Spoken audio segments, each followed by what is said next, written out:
Magandang araw sa inyong lahat.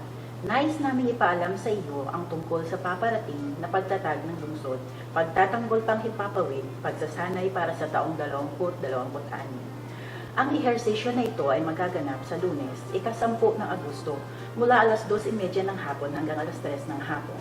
Kapag narinig ang pagpapatunog ng mga sirena, mangyari isara kaagad ang lahat ng pinto at bintana, patayin ang mga ilaw at mga aparatong may tunog, at makikipagtulungan sa mga tagubilin na ihinto ang mga sasakyan at lumika sa pinakamalapit na pagsasalakay panghipapawid na kanlungan.